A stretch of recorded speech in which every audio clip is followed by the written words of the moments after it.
এইগুলি ক্ষেত্রে আপনারা জনগণকে একটু সচেতন করতে হবে। জনগণ এত উচ্ছৃঙ্খল হয়ে গেলে কিন্তু অনেক সময় সমস্যা হয়।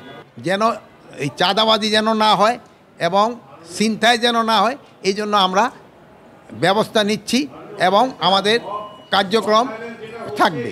ইউএফটিসিএল এর সাথে ইনভেস্টমেন্ট এখন আরো ইজি। আমাদের নিজস্ব ট্রেডিং অ্যাপ ইউএফটি ফার্স্টে পাচ্ছেন শেয়ার বাজারের সম্পূর্ণ সমাধান, এনলিস্টেড কোম্পানির অ্যানালাইসিস থেকে শুরু করে রিয়েল টাইম আপডেট, সবকিছুই এখন এক প্ল্যাটফর্মে।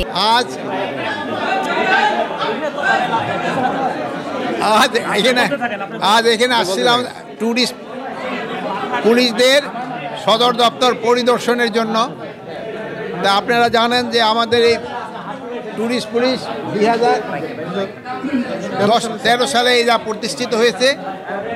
তো এটার জনবলের অনেক ঘাটতি রয়ে গেছে।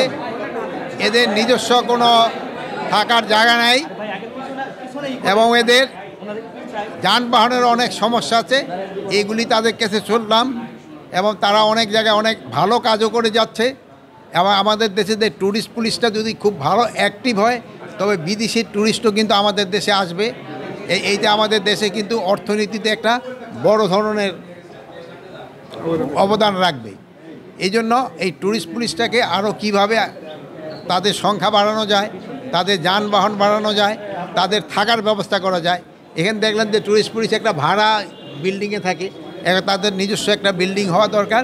এই সব ব্যাপারে আমাদের আলোচনা হয়েছে এবং এরা ট্যুরিস্ট পুলিশ যদিও সংখ্যা তাদের অনেক কম, বাট তাদের স্পট অনেক বেশি। এই জন্য অনেক জায়গায় তাদের জনসংখ্যাও খুব কম, জনসংখ্যা বলি বাহিনীর সংখ্যা খুব কম। এটা কিভাবে বাড়ানো যায় এইগুলি ব্যাপার আলাপ হয়েছে। এইটা ক্ষেত্রে আমি আপনার সাথে দ্বিমত করব না, এটা তো আমাদের হচ্ছে। বাট এটা আমরা যেই জায়গায় হচ্ছে আমরা কিন্তু সাথে সাথেই তাদের আইনের আওতায় নিয়ে আসতেছি। এ ব্যাপারে আমি আপনাদের কাছে অনুরোধ করব। আপনি দেখবেন যে ইভেন পুলিশের উপরেও আক্রমণ হচ্ছে। এইগুলি ক্ষেত্রে আপনারা জনগণকে একটু সচেতন করতে হবে। জনগণ এত উচ্ছৃঙ্খল হয়ে গেলে কিন্তু অনেক সময় সমস্যা হয়। মানে বাহিনী দিয়ে তো সবসময় কন্ট্রোল করা যায় না। এর ক্ষেত্রে যেমন ধরেন আমাদের ছেলে মেয়েদের কন্ট্রোল করার জন্য মা বাবা তারা একটা বড় ভূমিকা পালন করে, আত্মীয় স্বজন একটা বড় ভূমিকা পালন করে। এই জন্য এই ক্ষেত্রে আপনাদেরও একটা বড় ভূমিকা পালন করতে হবে এই ধরনের ঘটনা যেন না ঘটে। বাট আমাদের এই জন্য আইন শৃঙ্খলা বাহিনী কিন্তু সবসময় ভিজিল্যান্ট আছে, তৎপর আছে এবং যে জায়গায় হচ্ছে তাদের কিন্তু আমরা আইনের আওতায় নিয়ে আসতেছি। ভবিষ্যতে যেন এই ধরনের ঘটনা না ঘটে, এই জন্য আমরা চেষ্টা করে যাচ্ছি। এইটার ক্ষেত্রে কারো কোনো অধিকার নাই আইন শৃঙ্খলা বাহিনী ছাড়া কোনো অভিযান চালানো। এই আপনি যেটা বলছেন হয়েছে, এটা যেন ভবিষ্যতে না হয়, এই জন্য আমরা ব্যবস্থা নিচ্ছি। না কোন এই যেই ডাকাতিটা আমি দেখছি এই থেকে ঢাকা থেকে রাজশাহী, এই জন্য একটু সংখ্যাটা একটু বেশি, টাঙ্গাইলের এখানেও একটুখানি বেশি।